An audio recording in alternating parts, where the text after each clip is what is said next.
like I said, this ain't formal. I mean, we just chop it up. We just talking. Anytime anybody got to bounce, just bounce. It's not a big thing. Yeah, I'm out. Yeah, I'm out. Like a bathroom break or something, right? Word, bathroom break, all that. Yo, you monetizing this, Riggs? I'm out. I'm out. I'm trying to. You better figure out a way to make some money off of this. Yeah, shit. I'm trying to get there. I mean, I'm gonna try to figure it out. I don't really know how, but I just know in this day and age, content is king. So once I enjoy doing it, I'm just gonna do it and then figure it out along the way. Yeah. So we gonna split that 4 ways, right? Yeah. Yeah. I'm good. I talked to my management. This one's cleared. Oh, yeah, it's clear. Okay, we good. We're gonna send you an invoice. We're gonna send you 4 invoices, bro. This is for my tithe. You pay it to my pastor. Yo, listen, I'll let my accountant Ray down the block. He'll take care of it. Right. Tell Ray I can fight. Ray up for that bread. Yo, speaking of fight, yo, Matt, you still boxing? Hell yeah, I'm still boxing. How's that coming? Man, because the last year's been so crazy, I fell off so hard. I was going like 2-3 hours a day last year. Now I'm doing it like Now I'm doing like 2-3 sessions a week. That's still good. That's still. I mean, I'm at least doing it, but I mean, I've definitely you can see I put my you're a little bit weight back on. Yeah. Mm. Yo, but your life. I mean, I don't really know fully what it was before you went to Cali, but it just seemed like your life just changed dramatically within like a year or two. Mm. Oh yeah, I mean, we're recording now, right? Yeah, we're recording. Because I think my little California story is a pretty good one for anybody who. Yeah, dope. Tell it. So basically, I've been trying to get to LA for a while, and because I had this plan. I was going to create a center where engineers, producers, artists could easily come in so that I could network, like really, really network. My plan was to get 1 or 2 artists that I would work with on spec to help develop my reel. And then to also just have like writing camps, just host writing camps and monetize it however I could. But just most importantly, to be doing it just so that there was an influx of people that I was meeting. And I gave myself 2 years. My goal was to work my way into the major label system more than I already had been, and to establish roots with a higher caliber of clientele in terms of their name brand. And within the first year and a half, I became Akon's engineer and recorded and mixed. We literally just finished, actually. I'm wrapping up now the tail end of it, 4 albums with Akon. 4 albums? Yeah, they're gonna start coming out officially August 30th. That's crazy. That's a lot of work. Yeah. It took a year to finish them. Yeah. Wow. And I guess give more your background as well. Like how'd you get here, even before California, like Pro Audio Files, you did stuff with Damian Marley and all these people. Like how'd you, from like first time you turned on a DAW, like how'd you get here? First time I turned on a DAW, I was like 15. So I mean, that's not really exactly a start, but that was more just where my interest started. I was making beats actually, and like EDM and hip hop beats, and I started with Sony Acid. That was my first one. I remember Acid. And then I got Pro Tools, and I used Pro Tools, but I didn't really use it that much until later. I used FL Studio when I was in college. I was doing a lot with that. And then basically I was sort of in this like toss-up area between whether or not I wanted to be in the production world or if I wanted to be in the engineering world, because after like 5-6 years, not only was I doing my own stuff, but I was starting to engineer for other people. And it was, I think, my sophomore year of college during the summer, I was backstage and KRS-One was the headliner. And I asked him, I said, hey, how do you figure out what you want to do and how to be successful? And the response he gave me was really deep. And he said the best way to find your own light is to help somebody else stand in theirs. And Wow. so, you know, I Wow. felt like I was trying to stand in my own light too much when I was doing production. That for me was more like, it was too performative. I wasn't really doing it to help somebody else. But with the mixing and recording, I was really trying to make somebody else's experience of their craft better. So I found that actually ended up being more fulfilling, and I just pursued that, and I'm really glad I did. In a couple internships, got an in-house position as an engineer in Philadelphia. That's where I started with the Pro Audio Files, where I was basically just telling my story and answering questions on gear sluts, just as an in-house engineer, and then started blogging about it. A guy named Dan Carmachero, and just kept it up. After a few years, started doing the tutorials and, you know, working on records. What didn't you rap? I usually don't include that part. Yeah, you got bars. I knew it. Yeah, Matt bar. Yo, so Lee, tell us how you got here. I could fight. That's how I could get here. This guy. That's how I got here. He's a warrior. All you do is fight. That's good. I mean, my story is, I came up with Shaheem, you know what I mean? I'm from Staten Island, so that was like my best friend, like really good friends with him. And I actually started a lot of things late, production, basketball, play ball, you know what I mean? I got into, you know, the production thing a little late. God bless the dead. Me and Riggs' friend June, who he passed away.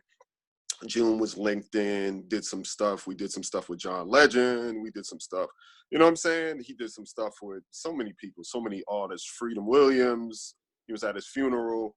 Like, you know what I mean? We were linked in with a couple of dudes before he, you know, he passed away. But he was I could consider him a mentor, like good friend. And I remember years ago, my sister used to do reggae, and June used to bring the ASR 10 to the crib. I think I was like 12. You know what I'm saying? And I remember him bringing it through. And I used to just hear stories of him and RZA used to be, you know, back and forth, and you know what I mean? So June started me, you know, like he really got me into like taking it more serious, you know what I mean? So, you know, he passed away. That, you know, it took a little, you know, wind out of me. You know, everybody knows Shah's story. Shah's in jail right now. But yeah, man, I just started going a little harder, and from there, just mastering my craft, doing some local acts, and nothing too crazy, but mainly just honing your skill sets. You know what I mean? Just going from keyboards. You know, me and Un was just having a conversation yesterday, man, how to stay inspired in this era of Man. Yeah. Oh my God. Yeah. So Un said something to me which was funny. He was like, "Yo, you see that?" He was like, "Yo, you still got the Triton in the room?" I'm like, "Yeah, the Triton's over here." He was like, "Probably got some sounds in there." Yo, Matt, do you know what we went through to get that Triton? Yo, it was like, yo, how much more bread you got on it? Yo, I ain't got that much. I ain't gonna do the payment plan. We got that joint. Maybe you had to load up the disc in there. Oh man. Yeah, brother. So we went from there, grabbed the Triton, grabbed the ES24. Actually the Motif ES, and you know, was messing with Riggs back then, way back when Riggs was the, you know, he was rapping since he was kids. So we just, you know what I mean, started reaching out, got into the, you know, Christian rap thing for a little while, and, you know, did some things. But that's mainly my story, man. I'm just here trying to support whoever's doing whatever they do, you know. It's me. Dope. Un, what's up, Un? Yo. I know you got the legendary background. Nah, not legendary about it. Just the grind, and you know, like everybody else had to. You know what I'm saying? You know, you go through hurdles, you go through different phases, and you know, here it is. So it was the scraping up money, buying equipment. Well, all right. So let me be more specific, right? I started out of high school. I didn't know what I wanted to do. Let's pass those years. Oh, music was it, right? So pretty much it was just a matter of with me and my homeboys, when we still had turntables, right? So I was just going to buy records. I always like, anytime I listen to music, it was always about, why does it sound so good like this? What's making it sound so good? Be it the instrument, yo, this beat is crazy. So like I never listened to music like a regular person. So pretty much that's what got me started, right? I always analyze music when I listen to it. I still like it and enjoy it. So next thing you know, it was a matter of, okay, I don't want to hear the music without the, with the vocals. So I started buying instrumentals on records, take it to the room with me and my friends, and we're, freestyling, playing, young kids drinking beer and alcohol and just going crazy. Next thing you know, fast forward, I wanted to make the beat. I'm like, wait a minute, I can do this. So, a lot of people did this. Taking the tape deck, yes, looping, right? Looping 4 tape. bars, rewind it, and I was getting clean loops and clean paste. I'm like, this is really working out. So I remember buying like the Chronic tape, and I was sampling recording certain little loops on that song "Let Me Ride." It was a little drum loop. I looped it for 20, like at least, I don't know, bunch of time basically, but at least for like a minute and a half. I was like, yo, this is a beat. I just made a beat. I'm like, hold on, it got me more to this. So the next thing you know, it was a matter of, okay, eventually I need to get to the studio. My man Lee, not this Lee, my man Lee out from Queensbridge, you know what I'm saying, that used to come around back out in Southside. Out of nowhere, he was rapping too. I'm like, well, yo, we need to do something. So long story short, we got together and started booking studios.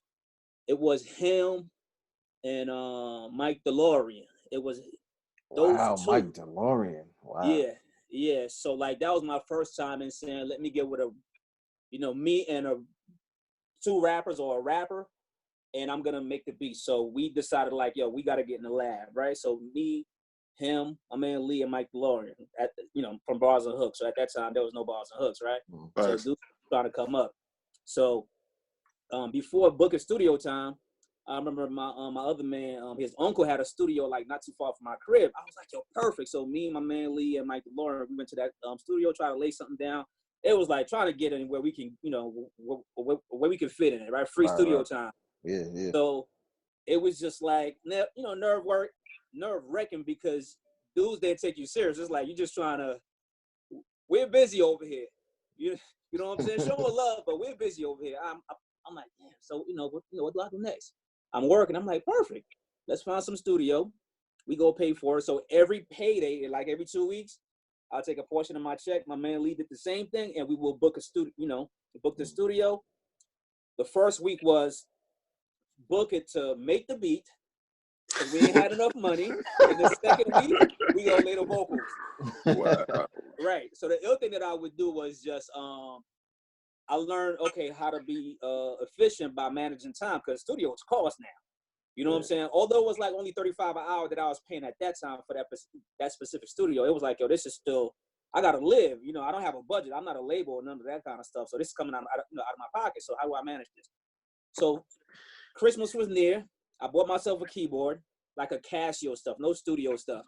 And then I started practicing and playing beats and learning, how to sample. I'm like, all right, so this is what I'm gonna do next time I go to the studio. So I will prepare myself for how I'm gonna lay the beat. So once I get to the studio, waste no time.